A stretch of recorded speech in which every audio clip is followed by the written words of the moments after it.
Hi friends, welcome to my channel. నేనైతే first time Kajal చేశానండి. చూసారా ఎంత పర్ఫెక్ట్గా వచ్చిందో. నేనైతే ఎక్స్పెక్ట్ చేయలేదని అంత బాగా వస్తాయని. చాలా బాగా వచ్చినాయి. ఎలా చేయాలో ఒకసారి వీడియోలో చూద్దామండి. ఫస్ట్ అయితే ఒక బౌల్తో నేను మైదా పిండి తీసుకున్నాను. కొంచెం సాల్ట్ యాడ్ చేసుకున్నాను. గుల్లగా రావడం కోసం అయితే నేను ఆయిల్ వేడి చేసి వేసుకున్నానండి. బాగా మిక్స్ చేసుకుని వాటర్ యాడ్ చేసుకుంటూ మనం చపాతీ పిండిలాగా కలుపుకోవాలి. బాగా ప్రెస్ చేస్తూ కలుపుకొని ఒక హాఫ్ అన్ అవర్ పక్కన పెట్టేసుకుందాం.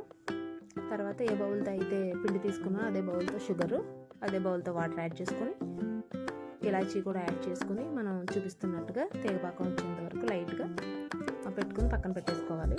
ఆ తర్వాత పిండితో మనం చూపిస్తున్నట్టుగా చపాతీ పిండిలాగా ఒత్తుకోవాలండి, చపాతీలాగా.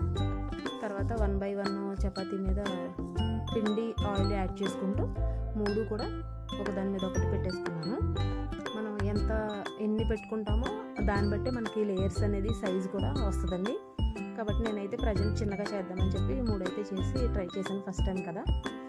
అలా చూపిస్తున్నట్టుగా టైట్గా రోల్ చేసుకోవాలి. తర్వాత ఎడ్జెస్ అయితే తీసాను. తర్వాత మీడియం సైజులో ట్రై చేద్దామని చెప్పి మీడియం సైజులో కట్ చేశానండి. చూసారా ఎంత పర్ఫెక్ట్గా వచ్చినాయో. దాన్ని మనం చూపిస్తున్నట్టుగా చపాతీ కర్రతో లైట్గా ప్రెస్ చేయాలి.